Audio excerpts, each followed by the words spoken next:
नमस्कार दोस्तों, आप सभी का स्वागत है आपके अपने YouTube channel Lakshman Tomar math classes में। आज हम लोग पढ़ने वाले हैं क्लास 11th में विलेन चैप्टर का पार्ट नंबर 2, जिसकी बहुत धमाकेदार प्रैक्टिस होने वाली है आज। कि विलेन वाला जो पार्ट अपना है उसमें फर्स्ट पार्ट में हमने विलेन की परिभाषा और विलेन के गुण बताए थे। आज हम लोग पढ़ने वाले हैं कि विलेन का जो वर्गीकरण होता है वो किस प्रकार से किया जाता है। तो विलेन का वर्गीकरण करने के लिए हम लोग डिटेल में पढ़ेंगे कि विलेन का वर्गीकरण किस प्रकार से किया जाता है। नंबर 1, सबसे पहले बात करते हैं विलेन का क्लासिफिकेशन करते समय हम लोगों को 3 बातें ध्यान में रखनी होती हैं। जैसा कि पिछली वीडियो में हमने बताया है कि विलेन के 2 घटक होते हैं, विलेय और विलायक। मतलब जो भी क्लासिफिकेशन होगा वो 2 आधार पे किया जाएगा, विलेय और विलायक की भौतिक अवस्था के आधार पे। तो नंबर 1 यहाँ पे हम लोग बात करते हैं सबसे पहले कि जो विलेन का क्लासिफिकेशन होता है वो किसके आधार पे किया जाएगा। तो यहाँ पे सबसे पहला पार्ट होगा विलेय की मात्रा के आधार पर, मात्रा के आधार पर। जैसा कि हमने पढ़ा है कि विलेन के 2 भाग होते हैं, विलेय और विलायक, जिनमें से विलेय भाग कम मात्रा में होता है और विलायक अधिक मात्रा में होता है। तो हम लोग पढ़ने वाले हैं कि विलेन का वर्गीकरण करेंगे 3 आधार पे हम लोग यहाँ पे। विलेय की मात्रा के आधार पे, नंबर 2 विलेय की भौतिक अवस्था के आधार पे, भौतिक अवस्था के आधार पर, और उसके अलावा हम लोग पढ़ने वाले हैं विलायक की भौतिक अवस्था के आधार पर, भौतिक अवस्था के आधार पर। तो इस प्रकार से हम लोग कह सकते हैं कि विलेन का वर्गीकरण निम्नलिखित 3 प्रकार से हो सकता है। पहला क्लासिफिकेशन होता है विलेय की मात्रा के आधार पे, दूसरा वाला विलेय की भौतिक अवस्था के आधार पे, और तीसरा वाला विलायक की भौतिक अवस्था के आधार पर।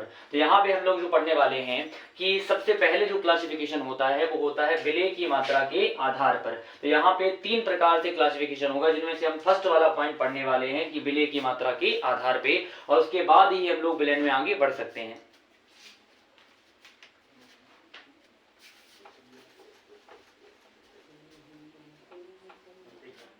तो चलिए हम लोग स्टार्ट करते हैं कि विलेय की मात्रा के आधार पर विलेन कितने प्रकार का होता है, या फिर विलेन के कौन कौन से टाइप हो सकते हैं। तो हम लोग यहाँ पे देखते हैं कि विलेय की मात्रा के आधार पर विलेन 5 प्रकार का होता है। लेकिन उससे पहले ये पता होना जरूरी है कि विलेन में जो 2 घटक होते हैं उनमें से जो घटक कम मात्रा में होता है उसे विलेय कहते हैं, जो घटक अधिक मात्रा में होता है उसे विलायक कहते हैं। अब बात करते हैं कि इसके आधार पर विलेन 5 प्रकार का होता है। नंबर 1, जिनमें से पहला नंबर है तनु विलेन, डाइल्यूट सॉल्यूशन, डाइल्यूट सॉल्यूशन।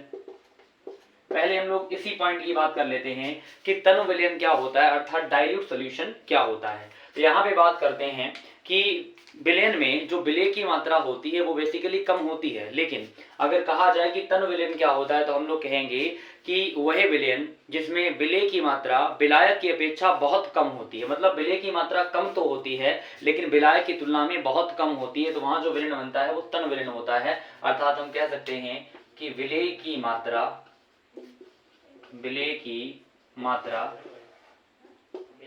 बहुत कम होती है विलायक की मात्रा से, विलायक की मात्रा से। तो यहाँ पे हम लोग कह सकते हैं कि विलेय की मात्रा is very very less than विलायक की मात्रा। मतलब विलेय की मात्रा जो होती है वो विलायक की मात्रा की तुलना में बहुत कम होती है। तो यहाँ पे हम कह सकते हैं वह विलेन जिसमें विलेय की मात्रा विलायक की अपेक्षा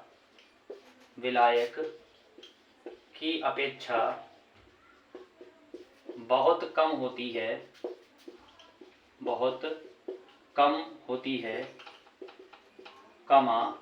तनु विलेन कहलाता है, तनु विलेन कहलाता है। तो उम्मीद है सभी को पहली डेफिनेशन क्लियर हो रही होगी कि तनु विलेन क्या होता है। तो यहाँ पे हम कह सकते हैं कि वह विलेन जिसमें विलेय की मात्रा विलायक की अपेक्षा बहुत कम होती तनु विलेन कहलाता है। तो यहाँ पे बहुत ही सिंपल तरीके से हम समझ सकते हैं कि तनु विलेन क्या होता है। मतलब जिसमें विलेय की मात्रा विलायक की अपेक्षा बहुत कम होती है। यहाँ कुछ कठिन नहीं आने वाला है, बेसिक लेवल रहेगा। लेकिन इसके बाद जो आने वाला है जिनमें हम पढ़ेंगे कि विलेन की सांद्रताएं हम किस प्रकार से निकाल सकते हैं, उन्हें हम लोग देखेंगे सही प्रकार से। यहाँ पे केवल ये देखना है कि विलेय की मात्रा कम है या फिर ज्यादा है। तो उम्मीद है सभी को तनु विलेन क्लियर हो रहा होगा। फिर इसके बाद आगे बढ़ते हैं हम लोग। अब हम लोग पढ़ने वाले हैं कि जो दूसरा टाइप विलेन का होता है वो कौन सा होता है विलेय की मात्रा के आधार पे। तो यहाँ पे देखते हैं कि दूसरा प्रकार जो होता है वो सांद्र विलेन का होता है। मतलब विलेन में जो विलेय की मात्रा के आधार पे क्लासिफिकेशन हो रहा है उसका दूसरा टाइप है सांद्र विलेन।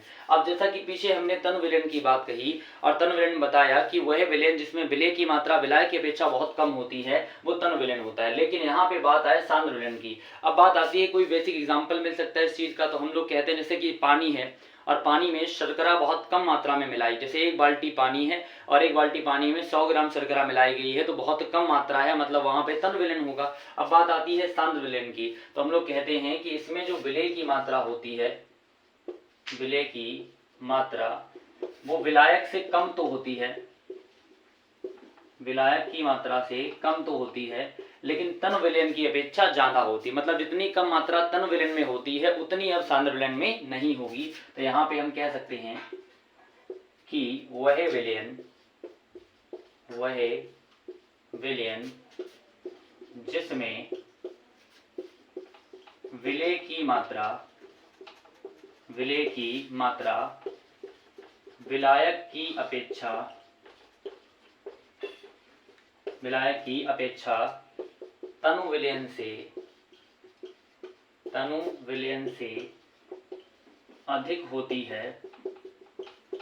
अधिक होती है, कॉमा सांद्र विलेन कहलाता है, सांद्र विलेन कहलाता है। तो यहाँ पे हम कह सकते हैं कि विलेय की मात्रा विलायक की अपेक्षा कम तो होगी लेकिन उतनी कम नहीं होगी जितनी तनु विलेन में होती है। मतलब वह विलेन जिसमें विलेय की मात्रा विलायक की अपेक्षा तनु विलेन से अधिक होती है, तनु विलेन से अधिक होती है, मतलब विलायक से अधिक नहीं होती, विलायक से तो कम ही होती है लेकिन तनु विलेन की अपेक्षा अधिक होती है, वहां पे जो विलेन होता है वो सांद्र विलेन कहलाता है। उम्मीद है सभी को सांद्र विलेन या कंसंट्रेटेड सॉल्यूशन क्लियर हो रहा होगा। इसी के साथ हम लोग तीसरे पॉइंट पे बढ़ेंगे। तीसरा पॉइंट क्या आने वाला है ये सभी लोग नोट कर लें, उसके बाद आगे बढ़ते हैं। अब आगे बढ़ते हैं हम लोग और देखते हैं कि जो तीसरा टाइप विलेन का आता है विलेय की मात्रा के आधार पे वो होता है संतृप्त विलेन। जैसा कि नाम से पता लग रहा है संतृप्त विलेन मतलब ऐसा विलेन जो पूर्ण रूप से घुला हुआ है। मतलब ये है कि अगर हम लोग कुछ मात्रा में पानी लेते हैं और उसमें इतनी मात्रा में शक्कर मिलाते हैं कि शक्कर उसमें पूर्ण रूप से घुल जाती है, मतलब उसका कोई भी कण बाकी नहीं बचता है, तो वहां पे जो विलेन बनता है वो कहलाएगा संतृप्त विलेन। लेकिन बात आती है कि संतृप्त विलेन में किस अवस्था में हम संतृप्त कह सकते हैं, किस अवस्था में संतृप्त नहीं कह सकते हैं। फॉर एग्जाम्पल के लिए अगर हम लोग बात करें कि कोई बर्तन लिया गया है और बर्तन में हमने 100 ग्राम विलायक लिया है। 100 ग्राम विलायक का मतलब विलायक के स्थान पे जल भी हो सकता है या फिर अन्य कोई लिक्विड भी हो सकता है। तो अगर 100 ग्राम विलायक लिया और 100 ग्राम विलायक में हमने विलेय मिलाया है और विलेय इतनी मात्रा में मिलाया गया है, विलेय इतनी मात्रा में मिलाया गया है कि विलेय की जो पूरी मात्रा है वो 100 ग्राम विलायक में पूर्ण रूप से घुल जाती है। लेकिन कंडीशन है कि इस पूरी की पूरी व्यवस्था के स्तर पे तापमान एक ही होगा, मतलब तापमान स्थिर होगा, तापमान निश्चित होगा। तो यहाँ पे हम लोग कह सकते हैं कि एक निश्चित तापमान पर, यहाँ पे हम कह सकते हैं एक नई चीज आती है यहाँ पे विलेयता। विलेयता का मतलब होता है सॉल्युबिलिटी। सॉल्युबिलिटी मतलब पूछा जाए कि किसी भी विलेय की विलेयता क्या होती है तो वहां पे हम लोग क्या कह सकते हैं भाई कि विलेयता का मतलब होता है घुलनशीलता। विलेयता का मतलब होता है घुलनशीलता, मतलब कोई भी एक पदार्थ किसी दूसरे पदार्थ में कितना घुल रहा है, कितना मिक्स हो रहा है, उसे उसकी बोलते हैं विलेयता। तो बात आती है कि विलेयता क्या होती है, तो हम लोग कहेंगे एक निश्चित ताप पर 100 ग्राम विलायक में 100 ग्राम विलायक में उपस्थित विलेय की वह अधिकतम मात्रा जो उसमें पूर्ण रूप से घुल जाती है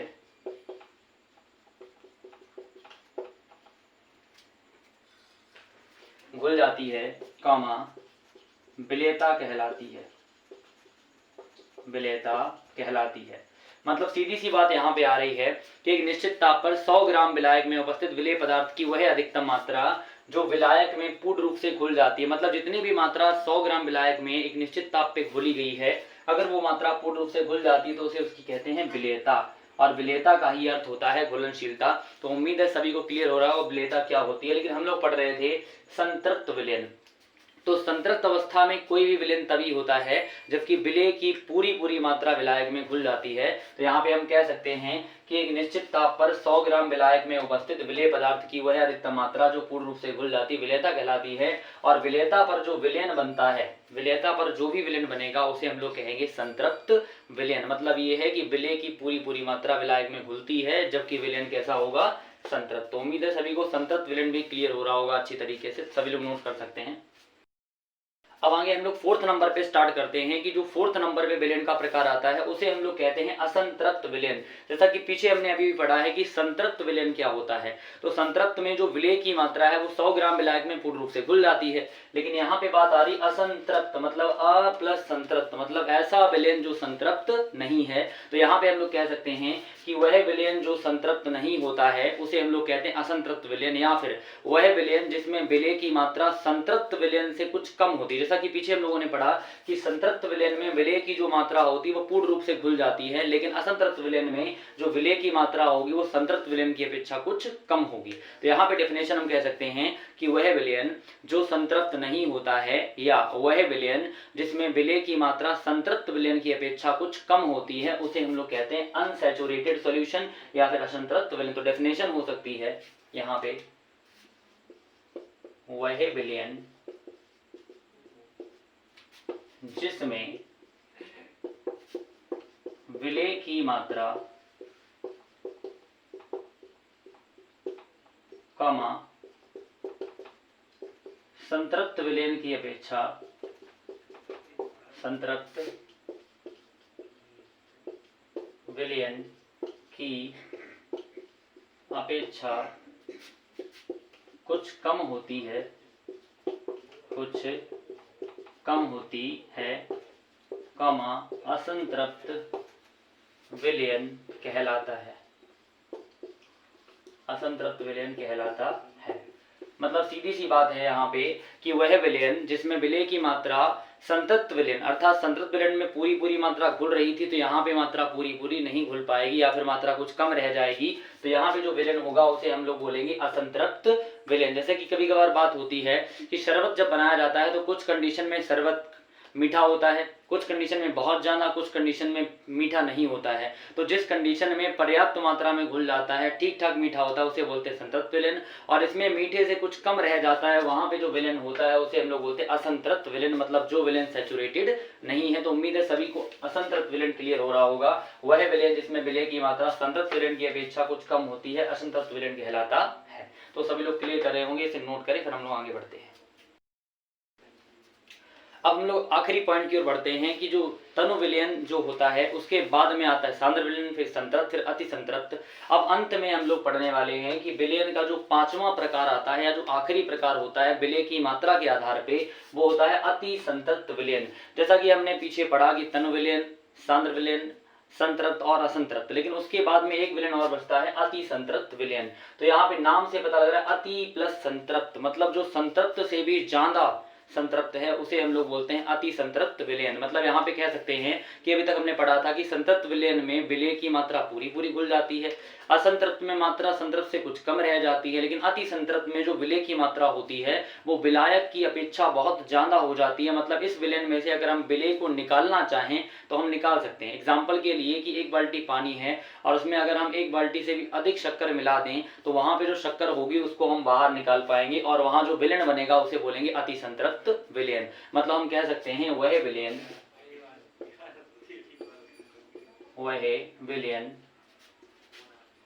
जिसमें विलेय की मात्रा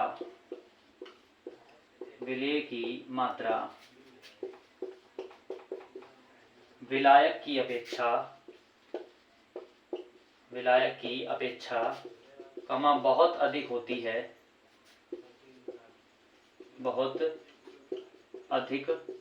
है, कमा अति संतृप्त विलयन कहलाता है। अति संतृप्त विलयन कहलाता है। तो यहाँ पे हम लोग कह सकते हैं कि वह विलयन जिसमें विलय की मात्रा विलायक की अपेक्षा बहुत अधिक होती है उसे हम लोग बोलते हैं अति संतृप्त विलयन। और हम यहाँ पे नोट में कह सकते हैं, नोट में बात याद रखें भाई, क्योंकि नोट बहुत ही इंपॉर्टेंट होता है। आगे किस पॉइंट पे कैसा क्वेश्चन बन सकता है ये डिपेंड करता है हमारे नोट के ऊपर। तो यहाँ पे हम लोग बात करते हैं कि अति संतृप्त विलयन में क्या होता है, तो हम कहेंगे इसमें विलय को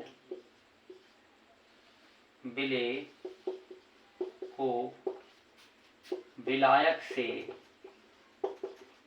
से पृथक किया जा सकता है।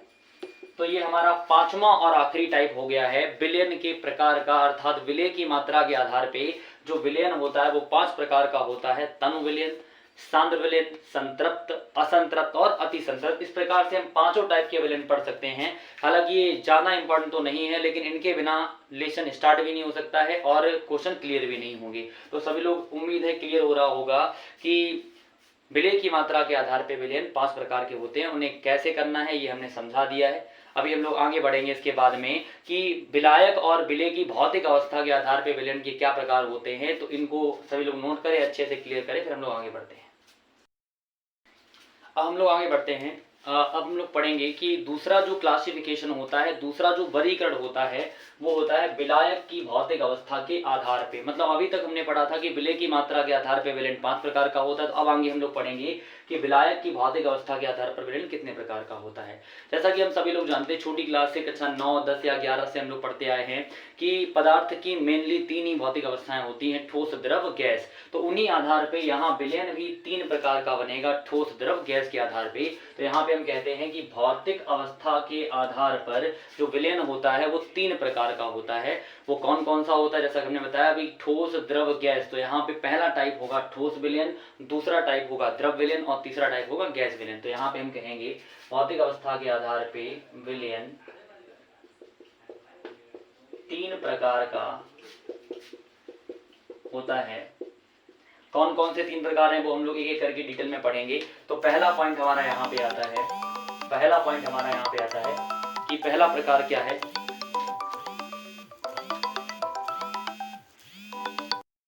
पहला प्रकार हमारा यहाँ पे आता है ठोस विलयन। ठोस विलयन अर्थात सॉलिड सॉल्यूशन, सॉलिड सॉल्यूशन।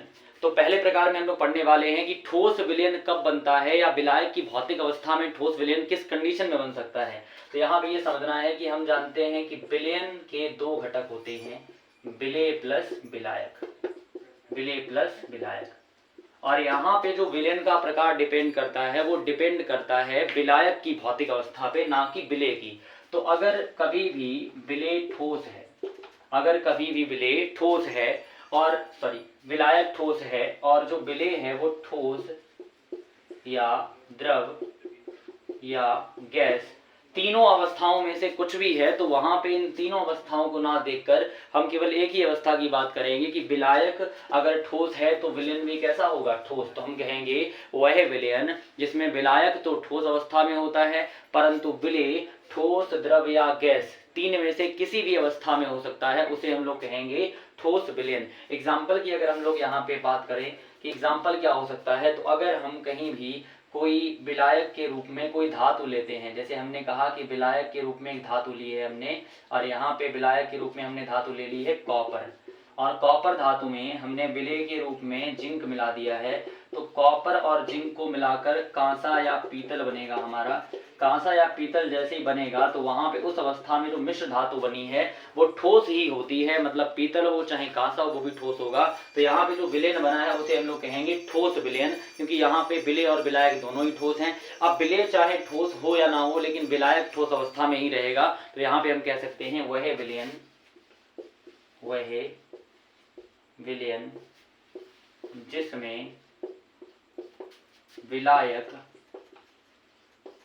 सदैव ठोस होता है, ठोस होता है,